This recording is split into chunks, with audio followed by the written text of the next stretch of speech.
이 마태복음 8장에서 어제 말씀까지는 예수님께서 각종 이적을 베푸시면서 권세 있는 가르침을 사람들에게 가르쳐 나가셨습니다. 그리고 그 일을 통해서 구약에 예언된 메시아가 예수님이라는 것을 입증한 것과 같습니다. 그러나 당시 종교 지도자들은 자신들의 기득권을 지키기 위해서 약속의 메시아를 인정하지 않았습니다. 오히려 그들은 예수님의 일 행하심을 보면서도 예수님을 더 배척하는 일들을 시작하는 것을 바로 오늘 본문부터 시작해서 15장까지 이어지어서 이야기하고 있습니다. 본문 2절을 보면 요한이 옥에서 그리스도께서 하신 일들을 듣고 제자들을 보내어 요한은 현재 감옥에 갇혀 있는 상태였습니다. 요한은 현재 이스라엘 백성들에게 이 선지자나 메시아일 것이라 라고 추앙받고 있는 그런 사람이었습니다. 그래서 종교 지도자들과 나라를 다스리는 왕에게 배척을 당하고 있었습니다. 그런 요한이 예수님께서 정말 메시아인지를 확인하고 싶었던 것입니다. 그래서 그는 예수님의 행적에 대해서 주의를 기울이고 있었습니다. 여기서 말하는 그리스도의 일이라는 것은 메시아로 하나님에 의해 그리스도께서 위탁되어진 구원 사역들을 의미하는 것입니다. 요한은 예수님의 행적들이 그저 한 선지자의 길이 아니라 하나님께서 보내신 메시아의 길이라는 것을 그 이적들을 보면서 하나씩 하나씩 깨닫게 된 것입니다. 현재를 살아가는 전체 믿는 자들의 발걸음도 보면 그 믿음이 하나님을 향한 진짜 믿음인지 아니면 단지 자신을 위해서 또는 사람이 좋아서 하는 일인지 사람을 직접 겪어보면 우리가 알게 될 때도 있습니다. 믿는 자로 살아간다는 것은 사람이 노력한다고 해서 내가 서 있는 어느 곳에서나 믿음대로 살아갈 수는 없습니다. 사람이기 때문에 분명 부족한 부분들이 나타나게 되어집니다. 반면에 하나님이 주신 기쁨과 은혜로 나아가는 삶은 어떻습니까? 그렇지 않다는 것을 우리가 확인할 수 있습니다. 사람이 어떻게 저렇게 할 수 있지? 라고 말할 정도로 하나님이 인도하시는 삶은 우리의 힘으로는 불가능한 일들을 행하게 됩니다. 요한은 그런 예수님의 모습을 본 것입니다. 설교를 잘하는 한 사람으로 본 것이 아니라 예수님의 일하심과 사람을 대하는 것, 또 그의 발걸음 모든 것들이 메시아가 아니면 할 수 없는 일이라는 것을 깨닫게 된 것입니다. 그래서 확인차 요한은 자신의 제자들을 예수님께 보내서 질문을 하게 됩니다. 요한은 제자들을 통해서 이렇게 질문합니다. 오늘 본문 3절을 보면 예수께 여짜오되 오실 그이가 당신이 오니까 우리가 다른 일을 기다리오리까. 요한이 이렇게 질문한 이유는 무엇일까요? 요한이 다른 일을 기다릴까요? 라고 물어본 이유는 요한과 그리고 이스라엘 백성들 모든 사람들이 지금 다시 오실 메시아에 대해서 다른 이해관을 갖고 있다는 것을 우리는 이 말씀을 통해서 확인할 수 있습니다. 이스라엘 백성들 입장에서는 메시아는 다윗 왕과 같은 나라가 강성해지고 풍요로운 나라가 되게 만들어줄 왕을 기대했습니다. 그리고 오늘 요한이 생각하는 메시아는 심판자 되신 예수님을 생각했던 것입니다. 예수님이 오시면 우리들의 죄로 말미암아 심판받을 거야. 그런데 예수님의 행적들은 심판이 아니라 구원의 길을 걸어가시는 것을 보게 된 것입니다. 그래서 요한이 헷갈리게 된 것입니다. 이분이 분명 메시아 같은데 내가 생각하는 메시아는 아니었던 것입니다. 그래서 오늘 3절처럼 이렇게 질문한 것입니다. 그분이 맞으십니까? 아니면 더 기다릴까요? 믿음을 갖는다는 것은 쉬운 일이 아닙니다. 어느 날은 믿어졌다가도 어떤 날은 바뀐 환경 때문에 믿음이 사라지는 경우들이 있습니다. 요한은 예수님의 모습을 보면서 메시아라는 확신은 가졌지만 내 생각, 내 판단 때문에 예수님을 인정하는 것에 잠시 의심을 가졌습니다. 이스라엘 백성들도 그렇지만 현재를 살아가는 우리들은 보이지 않는 것을 믿는 것보다 보여지는 것을 믿는 것에 익숙해져 있습니다. 그러나 그런 흔들리는 마음 가운데 오늘 말씀은 요한의 모습을 통해서 우리들이 흔들리는 믿음 가운데 어떻게 확고한 믿음을 갖고 나가야 하는지 우리들에게 말씀해주고 있는 것입니다. 그 모습 첫 번째는 말씀으로 확인하라는 것입니다.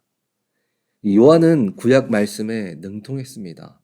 그 말씀에 이 말씀하신 메시아를 믿고 기다렸습니다. 그리고 그 말씀에 예수님을 비춰서 생각했습니다. 물론 그 안에 자신의 생각이 들어가면서 약간 흔들렸지만 그래도 그 안에서 답을 찾으려고 노력했습니다. 우리가 믿음을 분별하기 힘든 상황 가운데 믿음을 지키는 방법은 1점 힐획도 거짓이 없는 말씀을 붙드는 것입니다. 성경은 하나님의 감동으로 쓰여졌습니다. 그 말씀 안에서 우리들은 하나님의 진리를 발견할 때 우리의 믿음은 흔들리지 않게 되는 것입니다. 두 번째는 삶으로 확인하는 것입니다.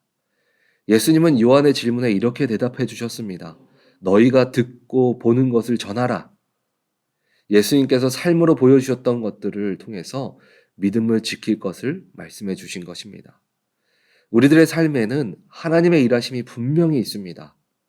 그 뜻을 발견함을 통해서 살아 역사하시는 주님을 믿음으로 붙들라고 말씀하신 것입니다. 그리고 마지막 세 번째는 인내함을 가져야 합니다. 믿음을 지키는데 왜 인내와 믿음이 필요합니까? 예수님은 오늘 말씀을 시작으로 이제 하나님의 자녀이기 때문에 겪는 어려움들을 겪어 나가실 것입니다. 우리가 믿음으로 굳건하게 설수록 환경은 우리를 넘어뜨리려고 할 것입니다. 믿음이 생기면서 이전과 다른 삶을 우리들은 살아가게 됩니다. 그때 우리가 믿음을 지키면서 이전에 가졌던 삶과 변화된 삶에 마찰이 생기게 될 것입니다. 그리고 그 환경 속에서 믿음으로 승리하는 길은 세상의 방법과 다르고 평범하지 않기 때문에 사람들을 통해서 상처받고 상황을 통해서 불안과 염려가 찾아올 수도 있는 그런 일들을 우리가 걸어가게 된 것입니다. 그래서 주님은 오늘 본문 6절에 실족하지 않는 자가 복이 있다라고 말씀해 주고 계신 것입니다. 우리들이 신앙생활 하면서 믿음을 붙들기 위해서 이 세 가지를 지켜나간다면 우리들에게 오는 변화는 무엇일까요? 예수 그리스도가 우리의 삶의 진정한 구주가 되는 것입니다. 주님이 나의 삶의 구주가 되었다는 것은 내게 주어진 환경과 문제 상관없이 우리는 주님으로 인해서 평안한 삶을 누리게 되는 것입니다. 그리고 하나님이 하실 것을 늘 믿고 이루어지는 삶을 살아가는 것을 의미하는 것입니다. 그리고 우리가 믿음을 지킬 때 주님은 우리들에게 덩달아서 또 그 믿음을 붙잡아 주시지만 축복도 함께 허락해 주심을 믿으시기 바랍니다. 이 이야기를 듣고 믿음을 결단한 요한을 예수님은 이 7절 이후의 말씀을 통해서 그가 어떤 사람인지 평가해 주십니다. 이전의 모든 선지자들보다 그리고 여자에게 낳은 자 중에 요한보다 큰 자가 없다라고 말씀해 주십니다. 그리고 천국에는 지극히 작은 자가 그런 요한보다 크다라는 말씀도 또 해주십니다. 이 말의 의미는 그런 대단한 요한이 작은 자로 있는 천국의 모든 것을 다스리시는 하나님의 아들이 바로 예수 그리스도이시라고 얘기하고 있는 것입니다. 때로는 우리들도 요한처럼 예수님을 나의 구주로 믿으면서도 내 생각과 내 뜻에 맞는 주님이 아니라고 의심하거나 또 내가 원하는 하나님의 모습을 갖고 신앙생활을 하는 경우들이 있습니다. 내가 원하는 모습이 아니면 주님을 믿지 않는 자들도 있습니다.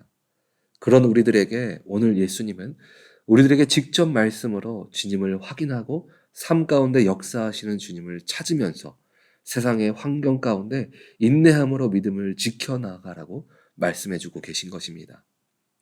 예수 그리스도를 나의 구주로 온전히 믿는 자가 되어서 주님께서 허락하신 축복을 누리는 자로 살아갈 것을 우리들에게 말씀해 주시는 것입니다. 오늘 예수님께서 믿음이 있는 요한에게 이렇게 말씀하신 이유는 때로는 우리가 믿음 생활하면서도 믿음이 흔들리는 이유가 바로 내 자신이 되기 때문입니다. 말씀을 내 뜻대로 해석하고 하나님의 일하심을 내 입장에서 해석하기 때문입니다. 그래서 주님은 오늘 말씀을 통해서 우리의 생각이 아니라 하나님이 허락하신 말씀, 하나님의 역사, 그리고 주님이 주신 힘으로 인내함을 통해서 믿음을 붙잡으라고 말씀해 주시는 것입니다. 그래서 우리가 말씀을 읽을 때에도 내가 원하는 뜻을 발견하는 것이 아니라 이 말씀을 통해서 하나님이 말씀하시는 것이 무엇인지 두드리고 찾아 나가야 합니다. 그리고 내 인생 가운데 역사하신 하나님의 모습들을 보면서 이것이 하나님 가운데 무슨 뜻이 있는지를 늘 발견하는 삶을 살아가야 된다는 것입니다. 그리고 어려운 환경 가운데 내 힘과 내 능력으로 이겨나가는 것이 아니라 하나님을 붙잡음을 통해서 하나님께서 나를 어떻게 인도해 주시고 붙들어 주실지를 늘 기대하는 마음으로 나아가라는 것입니다. 그래서 우리 오렌지 한인교회 성도님들은 믿음이 우리의 뜻과 생각을 통해서 흔들리지 않도록 오직 말씀을 붙들고 우리를 통해 역사하시는 주님을 늘 발견함을 통해서 주님이 나의 구원자 되심을 온전히 누리시기를 주님의 이름으로 축원드립니다. 아멘.